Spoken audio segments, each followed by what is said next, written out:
This is the On All Cylinders podcast, powered by Summit Racing. Your host for today is Paul Sokolis, with special guests Summit Racing's Justin Weideman and Nicole Corey. Here we go. Hey, what's going on? It's another edition of the On All Cylinders podcast, and I'll be honest with you, we're kind of still recovering both mentally and physically from the recent SEMA show, because it was a doozy, and I mean that in all the best ways, but it is an exhausting experience.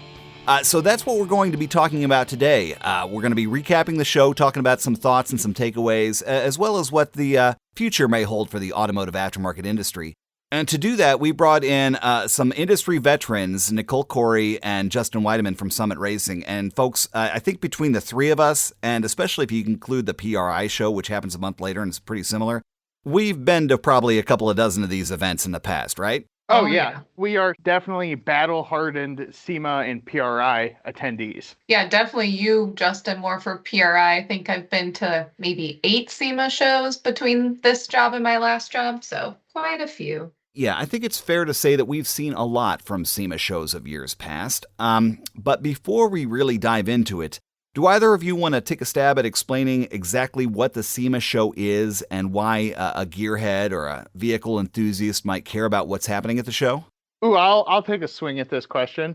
So SEMA is the Super Bowl, the creme de la creme, the meeting of meetings when it comes to the automotive industry. And, it brings all sides of automotive together from, paint and body to tools to customization, restoration, all into one meeting spot, all in Las Vegas to see what the latest, greatest new stuff is. And for vendors and customers to meet and, make relationships, make deals. There's so much going on during that 4-day event. Oh, yeah. And one of the things that we can't emphasize enough is how big this is.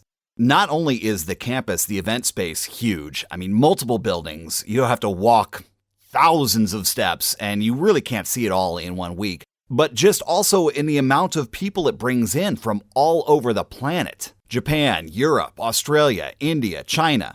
It truly is a huge event, and I think, and correct me if I'm wrong here, that it kind of flip-flops between the Consumer Electronics Show in being the biggest event that Las Vegas sees on its calendar year. Does that sound right? Yeah, no, I definitely think it's been ranked as the biggest show in years past. And I think you're right on the head that it flips back and forth. That's the crazy part about Las Vegas and their convention centers is it is kind of the convention hub for the United States. And that's certainly not a bad thing, right? No, my favorite thing about Vegas is the food and also the food, In-N-Out especially, big enthusiast.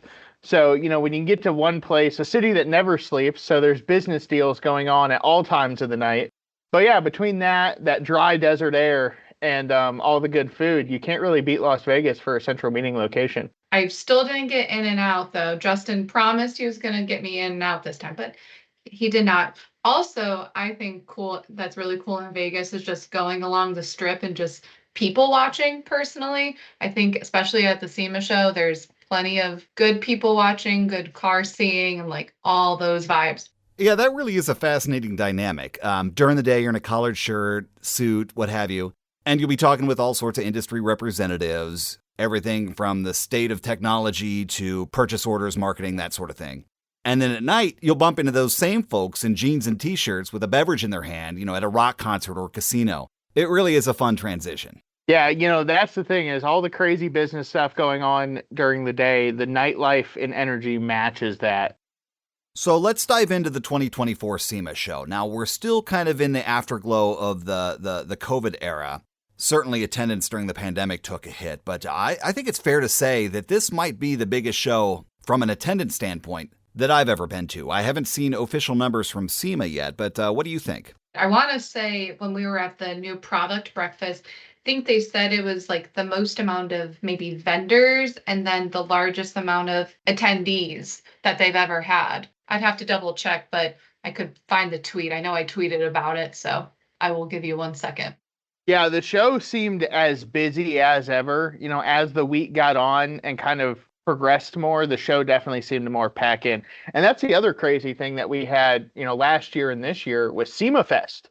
They had industry night on Tuesday, and then the cool part about SEMA on Friday is that they allowed the general public to buy passes to come into the SEMA show and check out what all the hype is about. So, Friday and Tuesday the show was packed, and the cool part about the concerts after, like they had the Goo Goo Dolls, they had Sublime, like they were stacked. They had all the fun people to play music and really make SEMA Fest that great for the consumer and for industry night as well.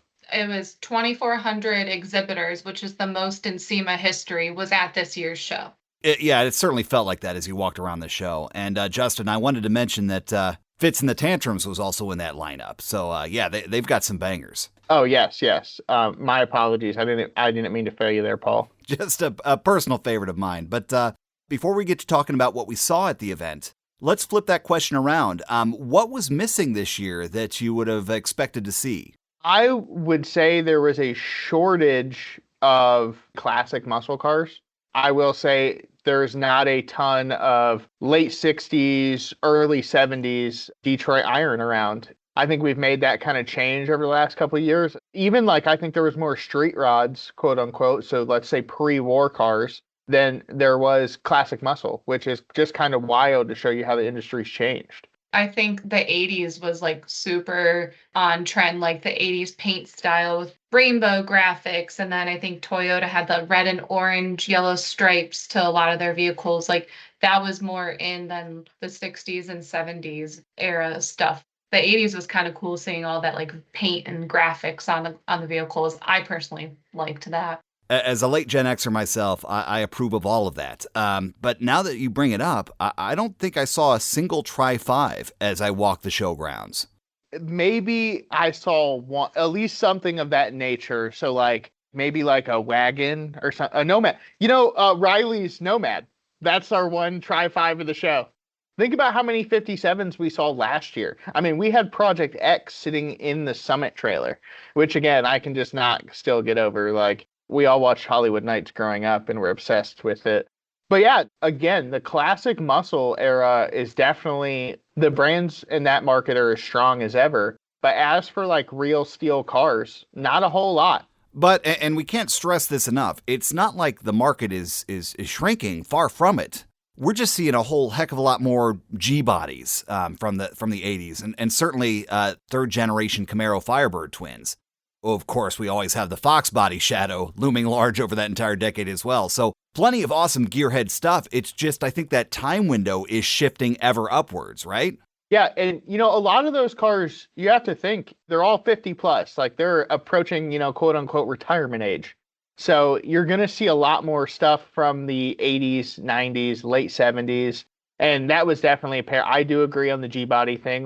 That yellow Monte Carlo Aero Coupe T-top big wheel racer that was sitting outside in Silverlot. Chef's kiss. Absolutely loved it. Yeah, that Monte was 6 shades of rad. I loved it too. But you alluded to the fact that Summit Racing had the 1957 Chevy Project X car in its trailer display last year at the 2023 SEMA show. But there was something, or should I say there was someone equally cool there for the 2024 show. So you want to tell the folks out there who was at the Summit Racing trailer for 2024? Chip Foose. So cool. He did an autograph session in our booth. We had so many people turning up for that. And there's a nice photo that we all got at the end with him inside of the Summit trailer and everything. And I think he brought Lieutenant Dan's car right by his booth outside. So that was also cool. I think you snapped some photos, Paul. Yeah. So the backstory is that Gary Sinise, the Hollywood actor that played Lieutenant Dan in the Forrest Gump film, has for decades been a really big advocate and champion for military veterans. And as sort of a thank you, Chip Foose and a couple other organizations got together to build him a custom 1969, I believe. I think it's a 69. It's definitely a first gen, a Chevy Camaro. And obviously the car is amazing, right? It's a first gen Camaro and it's Chip Foose. So you're going to have an awesome car regardless. But if you want to go check it out for yourself, go to OnAllCylinders.com. Just type in Sinise. That'd probably be a good search term. Sinise, Gary Sinise. And you'll find it. It'll be one of the top results for you. But yeah, Chip Foose, really nice, laid back dude, right?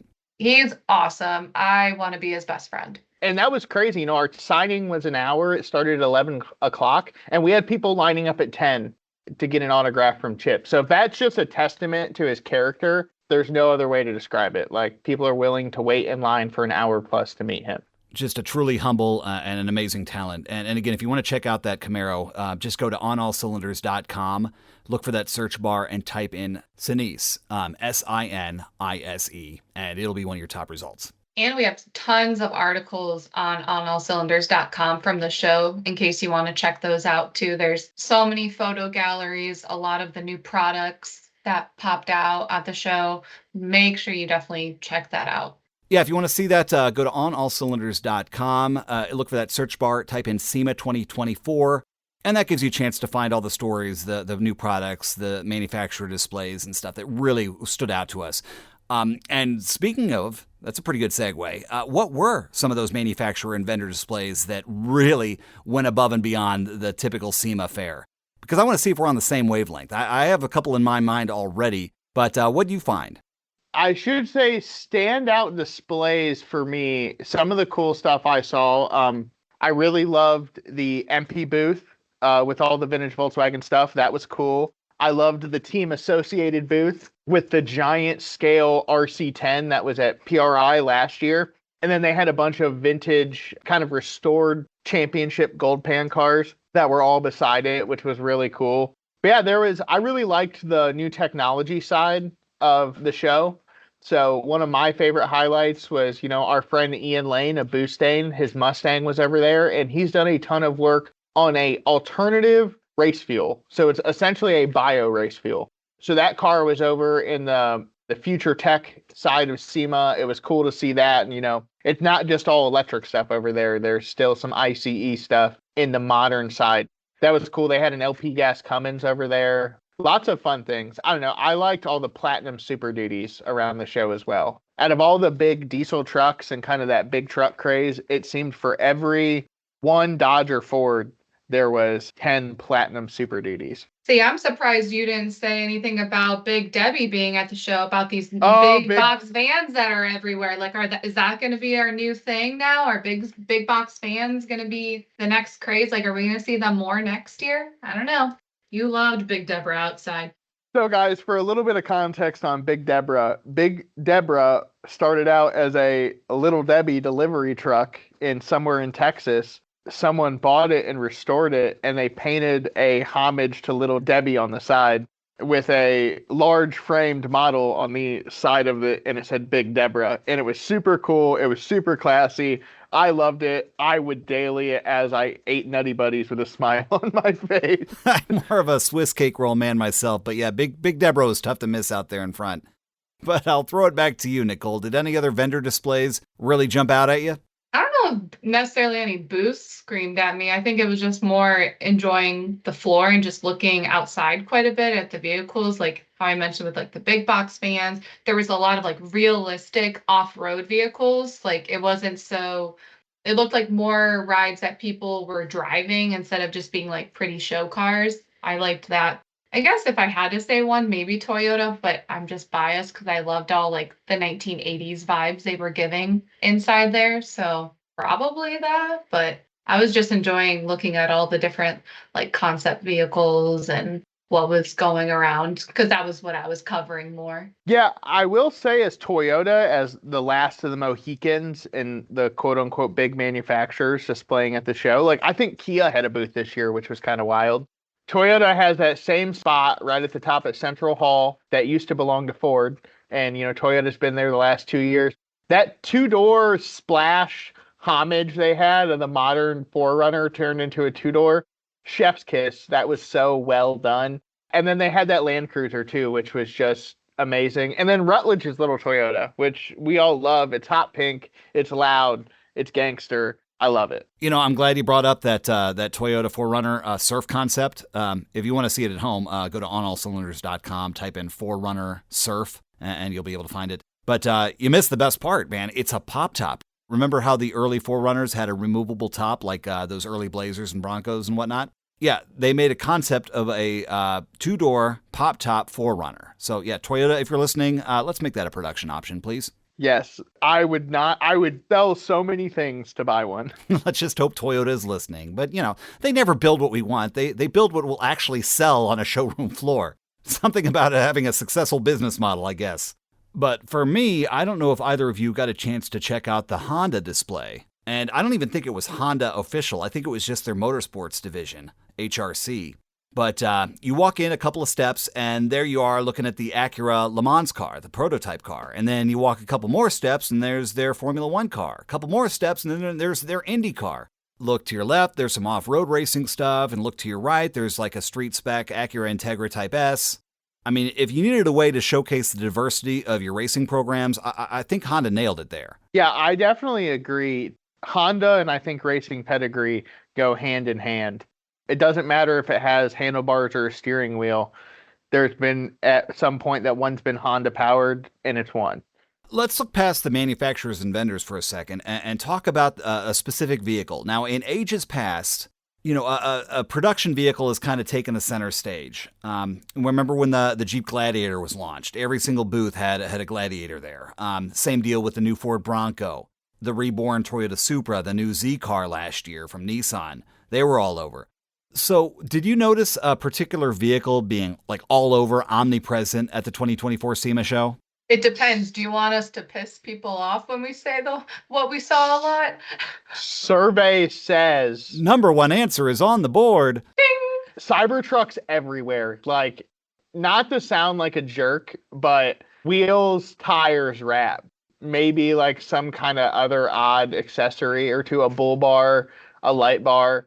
I guess that was the most confusing part about it. It's cool to see them all in all the different colors and different wheel combinations. Like some of them were really well done, but to see the lack of aftermarket parts available at the 2024 show for these things, it just kind of makes you scratch your head a little bit. Like, why are there so many? I mean, it got people talking, and that's what matters.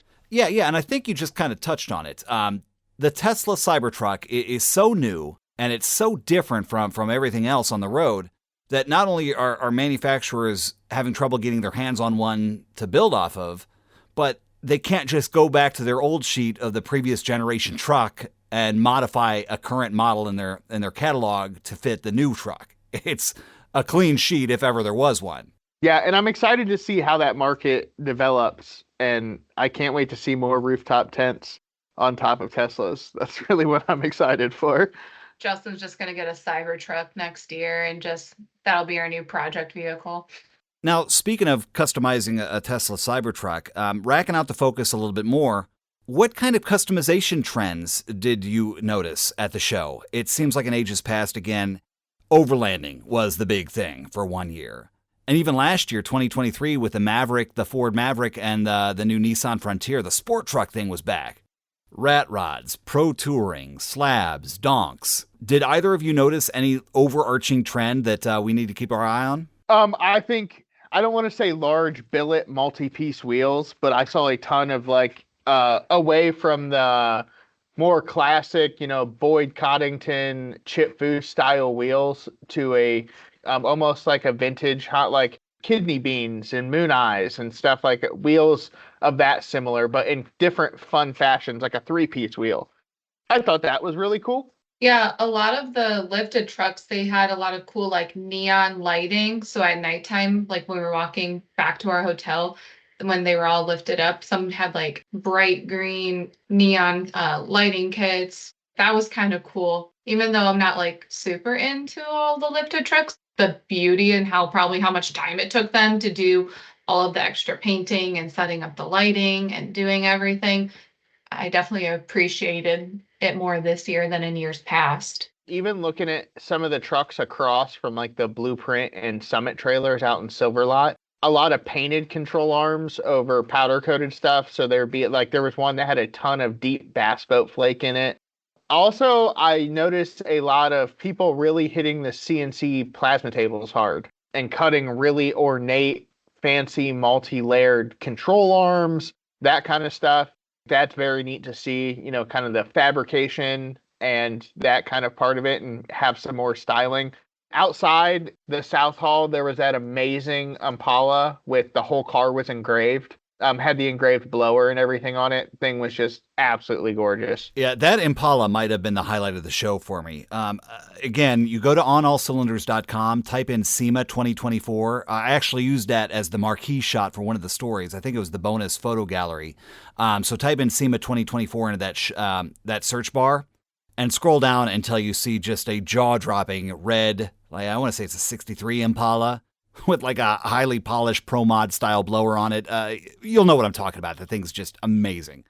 I did notice a weird trend, and I say that in the best way. Again, a lot of modern gauge companies, aftermarket gauge companies, are starting to introduce fancy flat panel displays.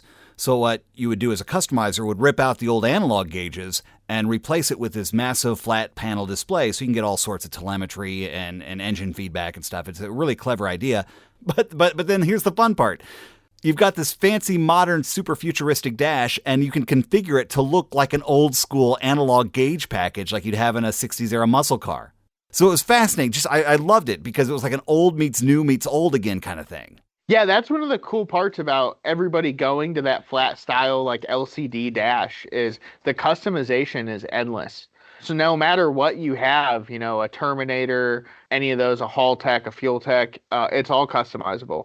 It's just like cell phones.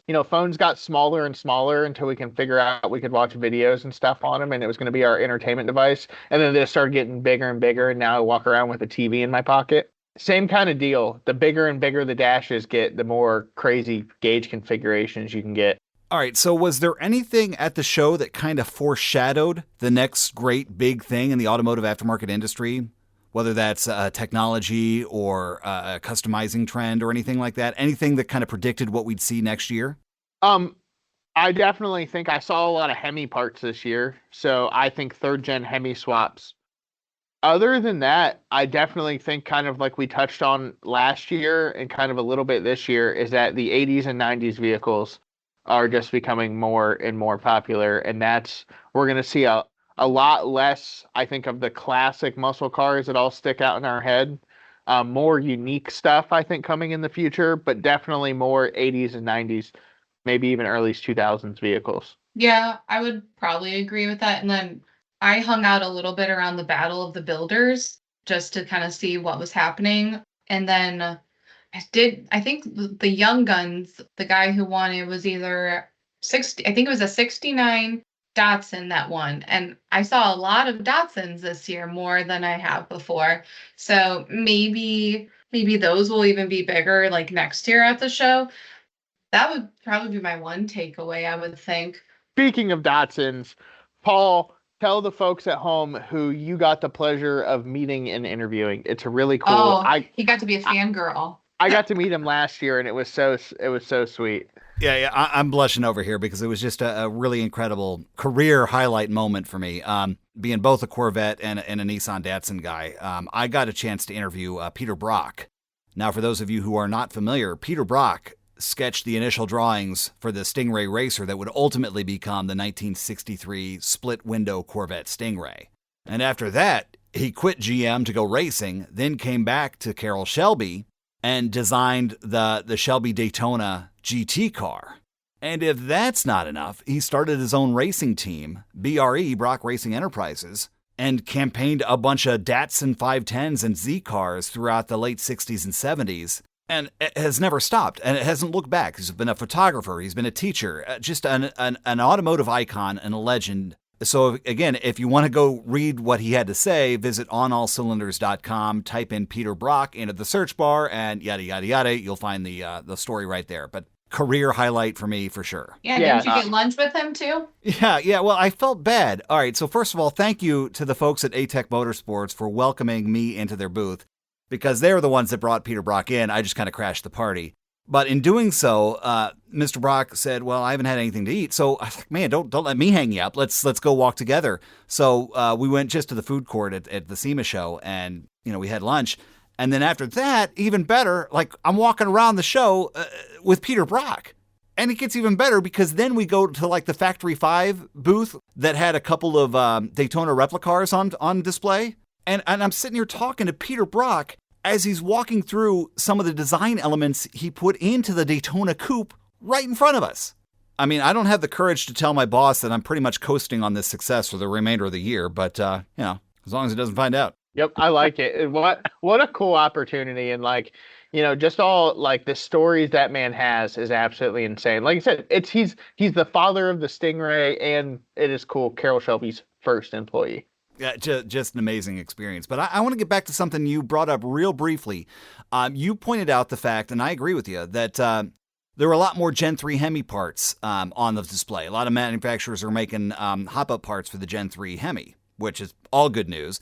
And as a result, you saw a lot more Gen 3 Hemi swaps all around the show.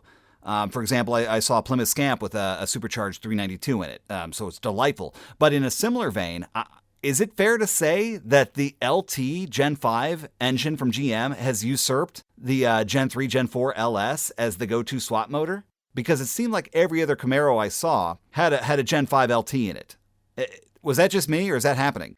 I wholeheartedly agree with that too. Tons of LT stuff.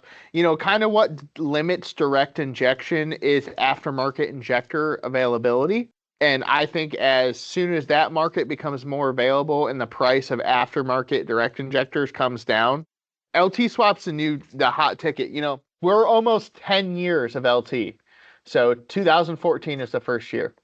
10 years of stocking stuff up in junkyards. And that's the cool part is like, technically you can put an LS head on an LT, or there's tons of on that side to convert one to port injection if that's the route you want to go.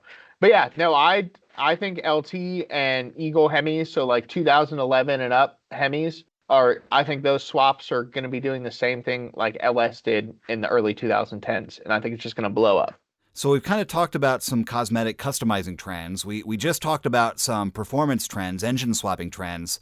Grabbing your crystal ball and looking forward to 2025, what automotive industry trends would you like to see at the next SEMA show?